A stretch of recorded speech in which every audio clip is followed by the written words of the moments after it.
अब हम देखते हैं rocket propulsion. But rocket propulsion पढ़ने से पहले हमें पढ़ना पड़ेगा बेसिक्स ऑफ फोर्स। फोर्स के दो टाइप्स होते हैं। पहला फोर्स का जो टाइप होता है, राइट साइड से शुरू करते हैं। फोर्स में पहला आता है जहाँ पर मास क्या हो रहा होता है, मास चेंज होता है और वेलोसिटी होती है कांस्टेंट। तो इसका फॉर्मूला बनता है फोर्स बराबर में v dm/dt, यानी कि वेलोसिटी मल्टीप्लाई बाय में मास का differentiation with respect to time. Differentiation कैसे करते हैं, that you can see in my previous to previous video. तो एक ये फोर्स आती है जहाँ पर मास तो हो रहा होता है चेंज और वेलोसिटी हो रही होती है कांस्टेंट। नेक्स्ट में वेलोसिटी होती है चेंज और मास होता है इक्वल। वेलोसिटी चेंज होती है और मास इक्वल या कांस्टेंट कह लो, मास कांस्टेंट रहता है। और ये फॉर्मूला हम सबको पता ही है, विच इज़ फोर्स बराबर में ma। ये है वो फोर्स का फॉर्मूला। तो ये दो फोर्स हमें अच्छी तरीके से पता होनी चाहिए। मेनली रॉकेट प्रपल्जन में ये वाला फॉर्मूला लगता है जो राइट साइड में लिखा है, क्योंकि रॉकेट फ्यूल से भरा होता है। Rocket is completely filled with fuel. This is a rocket and this is its thrust. तो ये जो रॉकेट है ये फ्यूल से भरा होता है, तो ये जितना ज़्यादा चलता है उतना ही ज़्यादा इसमें मास कम होता है। मतलब जितना ज़्यादा ये टाइम लेगा, जितना ज़्यादा ये टाइम तक चलता जाएगा, मास क्या उतना ही कम होता जाएगा। तो मास कांस्टेंट तो नहीं है, मास क्या रहता है, चेंज। तो इसलिए हम इस फॉर्मूले का यूज़ करेंगे। तो ये हमें अच्छे से पता होना चाहिए रॉकेट प्रोपल्जन के लिए, बेसिक्स ऑफ फोर्स एनएलएम में। नेक्स्ट अगर हम देखते हैं रॉकेट प्रोपल्जन किस पे बेस्ड है, तो रॉकेट प्रोपल्जन बेस्ड है on the Newton's third law. क्या कहता है, every action has an equal and opposite reaction. Newton's third law कहता है हर एक एक्शन का एक अपोजिट रिएक्शन देखने को मिलता है।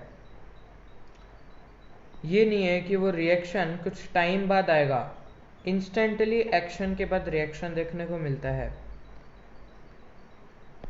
अब जो रॉकेट है वो रॉकेट ऊपर की तरफ फोर्स नहीं लगाता है,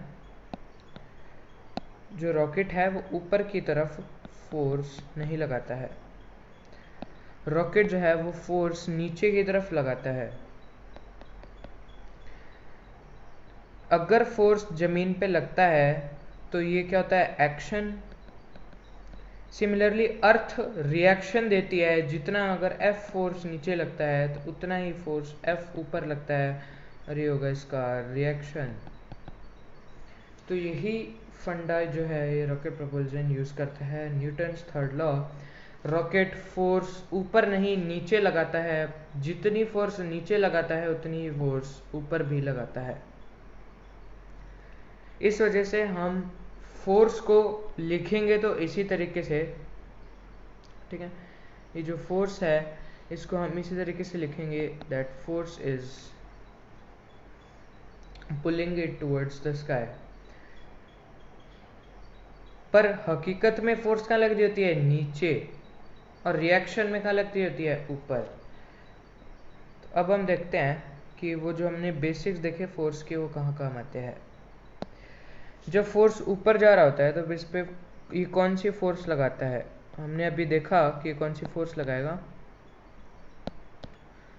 तो ये लगाएगा फोर्स v dm/dt।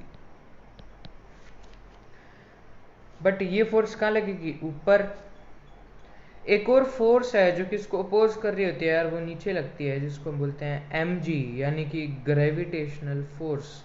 जो कि नीचे की तरफ लग रही होती है। ठीक है, जब ये दोनों फोर्स क्या होते हैं, इक्वल। ठीक है, जब ये दोनों फोर्स क्या होंगे, इक्वल, यानी कि V D M by D T equals to में एम जी। इसका मतलब रॉकेट ने इतनी ताकत लगा ली है कि वो ग्रेविटी के बराबर आ चुकी है। तो जब इतनी फोर्स लग जाए, जब ये क्या हो जाए बराबर, तो इसका समझ आना कि रॉकेट इनिशियली लॉन्च होने वाला है, फिर लॉन्चिंग स्टेज पे आ चुका है।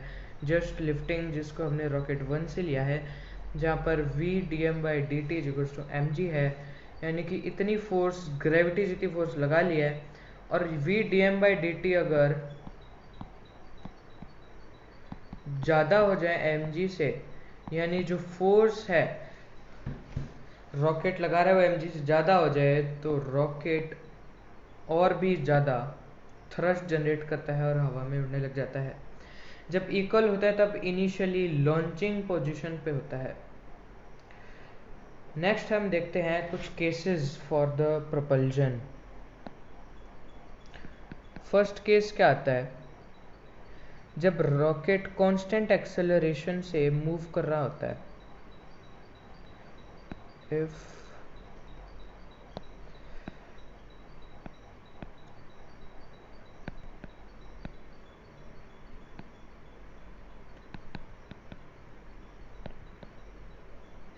जब रॉकेट किससे मूव कर रहा होता है, कांस्टेंट एक्सेलरेशन से, तो नेट फोर्स हम लेंगे। तो जो नेट फोर्स क्या आएगी, देखो ये और ये फोर्स हमेशा क्या होगी, कैंसिल, ये जो दो फोर्सेस हैं। तो V D M by D T minus M G होगा, इसकी वैल्यू एम में होती है, and it's a formula, basically you have to learn this. Next second case आता है कि constant velocity, constant velocity city आता है हमारा सेकंड केस। कांस्टेंट वेलोसिटी में एक्सेलरेशन क्या होगा, जीरो, की वेलोसिटी क्या है, कांस्टेंट। तो एफ नेट क्या होगा, एफ नेट को देखो हम एम में भी लिख सकते हैं, विच इज जीरो। ठीक है, एफ नेट ये अगर जीरो हो जाए तो V D M by D T minus M G, यानी कि अगर कांस्टेंट वेलोसिटी है तो एम जी अगर यहाँ आ जाए तो एम जी बराबर में वी डी एम बाई, ये वही केस है जो हमने यहाँ पर देखा था। कहाँ देखा था, यहाँ पर, कि जस्ट लिफ्टिंग वाला केस है ये। उसके बाद में आता है gravity free case. Gravity free space वाला केस, यानी कि जी क्या है, जीरो। तो एम जी क्या लगेगा, जीरो, यानी कि एम जी अपोजिंग फोर्स जो है वो लगेगी ही नहीं। तो एफ नेट क्या होगा, एफ नेट एम में भी हो सकता है और V D M by D T भी, क्योंकि माइनस, देखो एफ नेट को हम ऐसे भी लिख सकते हैं और ऐसे भी लिख सकते हैं।